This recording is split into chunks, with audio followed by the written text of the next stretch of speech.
चमेली एक अच्छे और अमीर परिवार में जन्मी लड़की थी, लेकिन उसके पिता की कुछ दिन पहले ही मौत हो गई थी, जिसके बाद उसके चाचा चाची ने धोखे से सब कुछ अपने नाम करवाकर चमेली, चमेली की माँ कस्तूरी और छोटे भाई गोपी, इन तीनों को घर से बाहर कर दिया। जिसके बाद अब चमेली की माँ मजदूरी करती और चमेली एक छोटा सा ढाबा चला रही थी और उसका भाई गोपी दिन में पढ़ाई करता और रात में बहन के साथ ढाबा संभालता।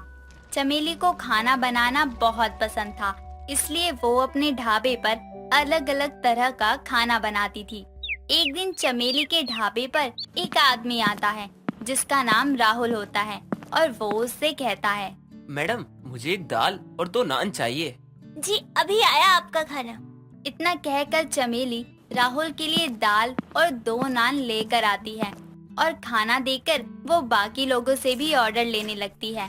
तभी पीछे से राहुल चमेली को आवाज देकर कहता है, मैडम क्या आपके पास दाल मखनी है? सर बात ये है कि मुझे दाल मखनी बनानी नहीं आती, इसीलिए हमारे पास नहीं है और उसका सामान भी काफी महंगा होगा, इसीलिए हम बनाते भी नहीं है, गरीब है ना। अरे किसने कहा उसे बनाने में ज्यादा सामान या ज्यादा पैसे लगते हैं? लाओ मुझे एक मक्खन ला कर दो, मैं बताता हूँ कैसे बनती है सस्ती और मजेदार दाल मखनी। अब चमेली राहुल को एक मक्खन लाकर दे देती है और राहुल वो मक्खन निकालकर गर्म दाल में डाल देता है और चमेली को चखने के लिए कहता है। चमेली दाल मखनी खाकर कहती है, ओ माय गॉड, ये तो बहुत टेस्टी है। मैंने आज से पहले इतनी अच्छी दाल मखनी कभी नहीं खाई। क्या मतलब कभी नहीं खाई? तुम एक ढाबा चला रही हो और तुम्हें यही नहीं पता कि दाल मखनी क्या होता है? बड़ी अजीब बात है। अब चमेली कुछ नहीं कहती और अपना काम करने लग जाती है। राहुल भी खाना खाकर पैसे देकर वहाँ से चला जाता है। अब रात के खाने में चमेली दाल मखनी बनाने की कोशिश करती है। पहले वो अच्छे से दाल बना लेती है, उसके बाद गरम दाल में मक्खन डाल देती है। शाम को उसकी माँ काम से वापस आती है और चमेली उसके लिए खाना लगाती है। दाल मखनी खाकर उसकी माँ बहुत खुश होती है और अपनी बेटी से कहती है, अरे वाह चमेली, तूने तो बहुत अच्छी दाल मखनी बनाई है बेटी। आपको अच्छी लगी माँ? आज ही मैंने किसी भले इंसान से सीखी है। कल से मैं ढाबे पर दाल मखनी बेचा करूँगी। ठीक है बेटी, जो तुझे सही लगे कर। इतना कहकर सभी खाना खाते हैं। अगली सुबह चमेली अपने ढाबे के बाहर मेन्यू में दाल मखनी को भी ऐड कर देती है। दाल मखनी देखकर काफी सारे कस्टमर दाल मखनी और नान का ही ऑर्डर करते हैं और चमेली और उसका भाई सभी को दाल मखनी और नान दे देते हैं। खाने का एक निवाला मुंह में रखते ही एक आदमी कहता है, आहा, क्या खुशबू है, क्या खाना है। आहा, आज तो मजा आ गया दाल मखनी खाकर। अब तो रोज यहीं से खाऊंगा मैं खाना। सभी लोगों से दाल मखनी की तारीफ सुनकर चमेली और उसका भाई बहुत खुश होते हैं और दोनों अपने खाने को और भी बेहतर बनाने के लिए हर रोज अलग अलग तरह से दाल मखनी बनाकर लोगों को खिलाया करते। कभी दाल मखनी पनीर, दाल मखनी राजमा, तो कभी और कुछ नया। और ये सब खाकर उनके यहाँ आने वाले लोग भी काफी खुश होते हैं और धीरे धीरे चमेली की दाल मखनी पूरे शहर में मशहूर हो गई थी। एक दिन एक बड़ी सी गाड़ी से एक अमीर औरत कोयल उतरती है और वो चमेली के ढाबे पर जाती है और उससे कहती है, हेलो, मेरा नाम कोयल है। मैंने तुम्हारी अलग अलग दाल मखनी के बारे में बहुत सुना है, लेकिन मुझे किसी की बातों पर यकीन नहीं, क्योंकि मुझे नहीं लगता तुम गरीब फटीचर लोग अच्छा खाना भी बना सकते हो। वो तो बस शेफ ही बना सकते हैं। मैडम जी, किसी को जाने बिना जज नहीं करना चाहिए, समझिए आप। कह तो ऐसी रही हो जैसे कहीं की अमीरजादी हो। वही समझ लो, लेकिन कुछ भी कहने से पहले एक बार सोच लेना। आप मेरे खाने के बारे में तब तक कुछ नहीं कह सकती जब तक आप खाना खा ना ले, समझिए आप। अच्छा जी, ऐसा क्या खास है तुम्हारी दाल मखनी में जो तुम इतना बन रही हो अपने खाने पर? अरे मैडम, जरा खाकर तो देखो, हम गरीबों के हाथ की दाल मखनी, फिर खुद ही समझ जाओगी कि क्या खास है इस दाल मखनी में। अगर तुम्हें इतना ही शौक है अपनी और बेइज्जती करवाने का, तो मैं भी चखना चाहूंगी तुम्हारी दाल मखनी को। क्यों नहीं, मैं अभी लाती हूँ, आप बैठिए। इतना कहकर चमेली कोयल के लिए दाल मखनी लेकर आती है। कोयल अब खाना शुरू करती है और एक बार जब वो खाती है तो खाती ही रह जाती है।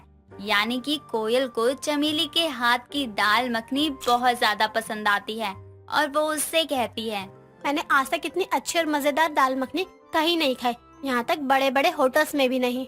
मैंने तो आपको पहले ही कहा था कि बिना कुछ जाने किसी को भी जज मत कीजिए। हाँ, आपने ठीक कहा, मुझे माफ कर देना। मैंने आपको और आपके दाल मखनी के बारे में न जाने क्या क्या कह दिया। मैं हमेशा यही सोचती रही कि अमीर लोग ही अच्छा खाना बना और खा सकते हैं, पर आज आपकी ये दाल मखनी खाकर मुझे मालूम हुआ कि गरीब की दाल मखनी अमीर के खाने से काफी ज्यादा अच्छी हो सकती है। जी, ये बात तो आपने सही कही। क्या आप हमारे ऑफिस में रोज लंच बॉक्स भिजवा सकती हैं? हम आपको अच्छे पैसे दे देंगे। मुझे लगता है मेरी तरह मेरे सभी एम्प्लॉइज को भी आपकी ये दाल मखनी अच्छी लगेगी। ये तो मेरे लिए सौभाग्य की बात है कि आप मुझे काम दे रही हैं, वो भी इतने सारे लोगों के लिए खाना बनाने का, और मैं इसे ना तो बिल्कुल नहीं कर सकती। मैं आपके और आपके लोगों के लिए दाल मखनी जरूर बनाया करूँगी। थैंक यू चमेली, ये लो मेरा कार्ड, कल से आप यहाँ लंच भिजवा देना। हाँ जी जरूर। इतना कहकर कोयल वहाँ से चली जाती है और चमेली अगले ही दिन से कोयल और उसके साथ काम कर रहे सभी लोगों के लिए अलग अलग दाल मखनी और हर तरह का खाना बनाकर भेज दिया करती थी। और कोयल के ऑफिस के सभी लोगों को भी चमेली के हाथ का खाना काफी पसंद आता था।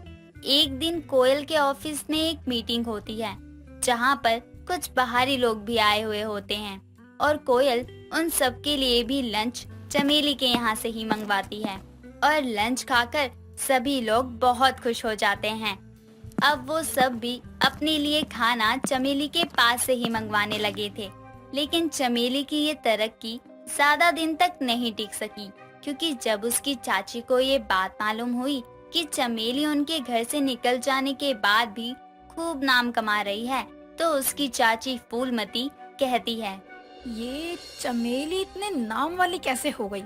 लगता है अब एक बार फिर इसे रोड पर लाना पड़ेगा, जैसे इसके बाप के मरने के बाद किया था। इतना कहकर एक दिन चमेली की चाची फूलमती चमेली और उसकी माँ से मिलने घर आती है और अपना ड्रामा करते हुए कहती है, भाभी मुझे माफ कर दो, हमने आपके और आपके बच्चे के साथ ठीक नहीं किया। मैं आपकी दोषी हूँ, आप मुझे जो सजा देना चाहती हैं आप दे सकती हो। तभी चमेली का भाई कहता है, नहीं माँ, इसकी बातों में मत आना, ये एक नंबर की झूठी है और झूठे आंसू दिखा रही है।